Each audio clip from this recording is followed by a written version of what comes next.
All right, for this review, we're going to go over the Hot Toys exclusive, the Amazing Spider-Man CMS 015. I don't know what the other editions are in this series, but hey, that's cool. This was a very limited release. Um, I don't remember how many of these were made, but it was extremely limited. Started off being sold overseas on the Hong Kong website. A small supply was placed on sideshow.com for US people to purchase, and that was it.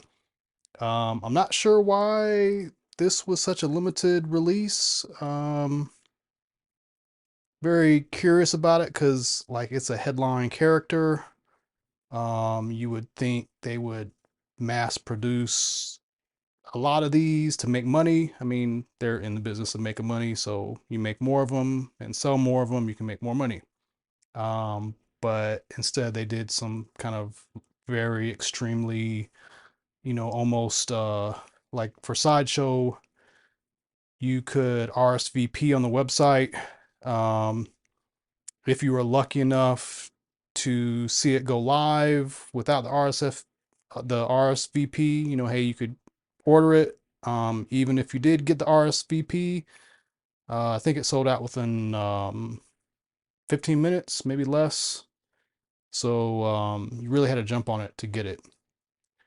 Um, I've heard some people speculate maybe it was some kind of licensing thing where they had a very short window to sell this. I don't know. It doesn't make any sense. Considering all the other stuff they're doing with the comic book figures recently, and Hot Toys has done tons of Spider-Man figures. I actually have another one that I will compare it with later. So I'm just really surprised this was so limited. I eventually got a hold of one. This one is we'll say it's used, but it's the person I bought it from really didn't like pose it or anything, so it's practically new. And I think when we go for the in-box detailing, this should probably represent what new in-box should look like. So all that out of the way, the packaging looks really dynamic. You could say amazing. You got a lot of red and blue going on. Definitely Spider-Man's colors. You got some yellow, and the yellow is there because that yellow is there from the original titling for the comics. Um, Nothing really fancy on the side, just the Amazing Spider-Man logo again. Exact same thing on the other side.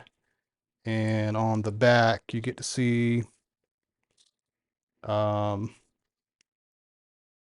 there's a lot of stuff here. There's a huge, giant warning section and hazard section about small parts. And there is some information about the retail store. Normally you see like this was designed by, this person and this person was involved. I don't really see that on the back of this. Another oddity for Hot Toys. So um, nevertheless, still very good box detailing. This Hot Toys exclusive part has kind of like this metallicness to it. And this, what looks like a silver around the Spider-Man logo is metallic reflective also. So very cool. Also, the Spider-Man is raised. Nothing else. And Marvel is raised. Yeah, so that's raised and that's raised. So pretty cool. So let's take the top off. And got this nice artwork on the inside.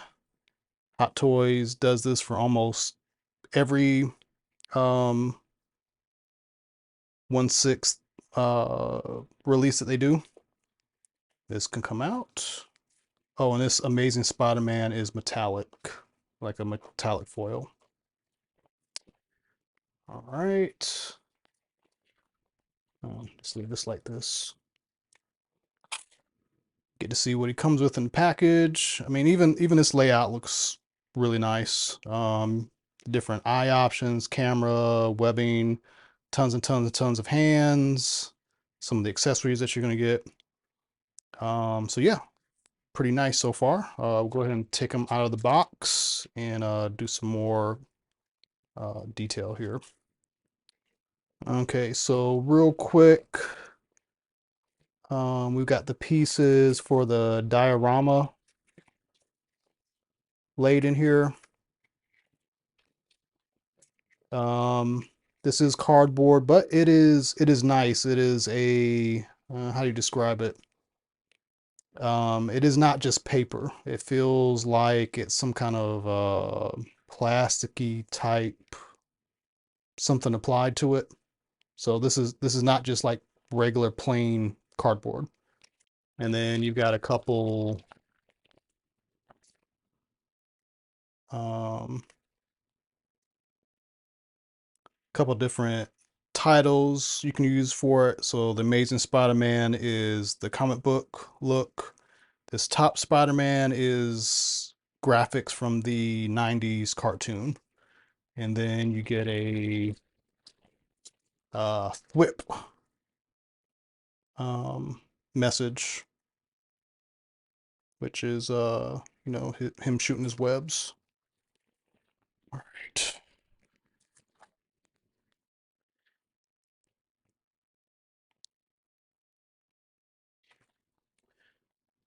So you do get a bunch of hand options. So he comes with fists, and then he's got his web whipping hands. He's got I'm gonna say wall crawling hands, where they're splayed out, but they're in a pose where they would be, holding him up. Um, he's got some other hands that are,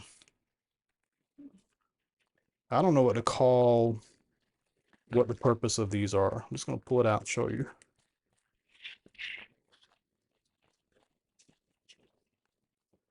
But this is a pretty gnarly hand. It's like mid whipping. Got the two middle fingers together, but the other fingers are kind of splayed out. I've never seen anything like that before. He's got kind of a pointing, gesturing hand. He's got a hand for holding his camera. He's got a hand to simulate him holding a web, like he's swinging. And then he does have kind of like a splayed out, just kind of a dynamic hand, along with um, external web shooter. So you can have a look close to the 70s TV show. Okay, so let's get into the figure here, the overall look. So one thing is by default, he's got these mirrored lenses, which are very reminiscent of the 70s TV show. Um, that TV show wasn't known for being like a really, you know, trying to figure out how to say it. Uh, you saw a lot of Peter Parker and you saw very little Spider-Man. But when you did see Spider-Man, he had these very interesting mirrored lenses. He had these external web shooters, which gave him a very unique look. He had a utility belt, which, if you were a diehard Spider-Man fan, you didn't like that, but it made him very unique. And now we live in a world where there are so many variations of Spider-Man over the years. And just thinking about like the Japanese Spider-Man, um, all these variations are kind of cool. It would have been nice if this came with a utility belt. And then it could kind of like go full into that 80s, that 70s homage, but it does not. If you want to put the external web shooters on, you pop the hand off, slide these on. They seem to be kind of smooth on the inside to help, I guess, keep from damaging the material. Another thing about this guy is the red that you see is fabric. There is this webbing is raised. It is like applied in some way. I'm not sure how, but like it is three-dimensional. The spider is three-dimensional. And then the blue is that, you know how Hot Toys is making like these pseudo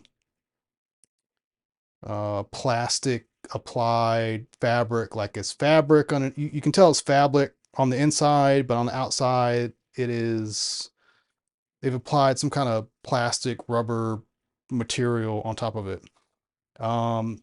This setup though does allow you to get, you know, a better range of motion, less possibilities for damaging um, the rubberized areas. But, you know, one thing that's interesting is the rubberized areas are definitely in the legs. So, you know, getting Spider-Man to do some really crazy poses, you're still going to have to be careful. Or, you know, generally what the instruction books say is, yeah, go ahead and put them in a dynamic pose. Uh, don't leave them in that pose for more than 2 weeks, which is, I don't know. To me, it's weird. But if you really get into posing a lot, especially if you're into toy photography, hey, that's right up your alley. You know, you just need to make sure that you're not leaving them in a very dynamic pose for more than a couple weeks. I'm not going to go into into all the articulation.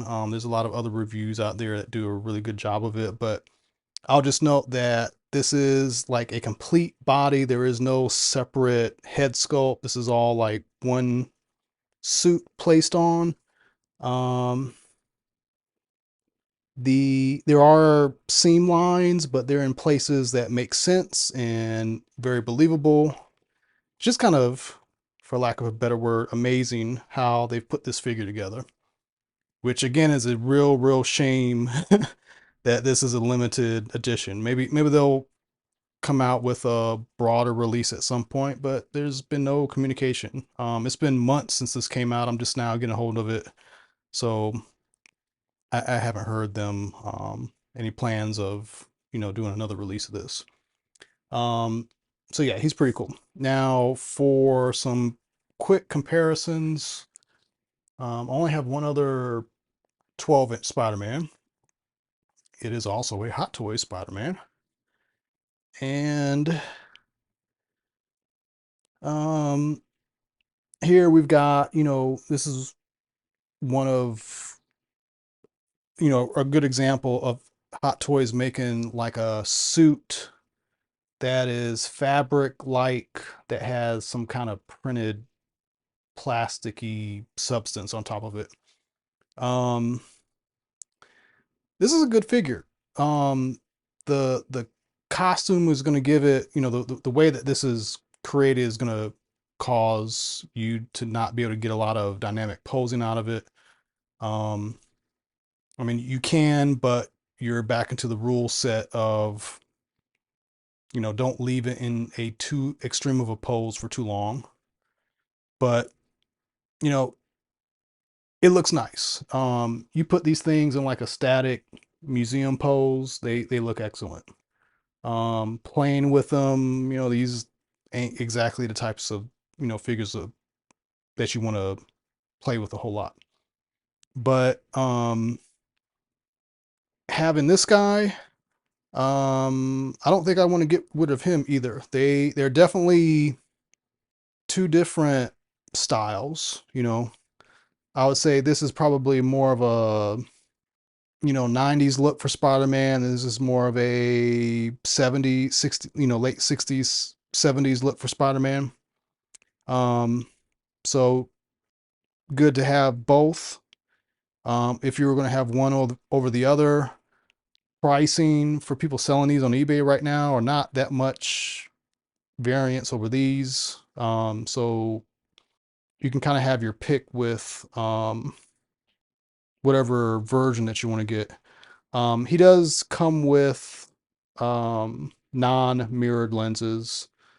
For the sake of time here, I'm not going to pop the lenses off. I really just kind of wanted to um, do a comparison because I mean, I was really curious about how these stacked up against each other, and yeah, they're quite different. I mean, the proportions of the way the suit is arranged, and not even talking about the colors because the colors are definitely different too. This is darker, this is lighter. Even the feet, like the new version, more pointed, old version, more rounded. Um, just very, very different. Like you can, there's good reasons to have both. And there's good reasons to say, I kind of like this style over that style and only have, only really need to have one in your collection. Um, I just want to kind of put this here. Here's another comparison. This is a Toy Biz 8-inch. I think this was called Marvel Legends Signature or something like that. This is like full, well, that's not true. I was going to say this is like full cloth body, but the head, arms, hands, feet, calves have are plastic.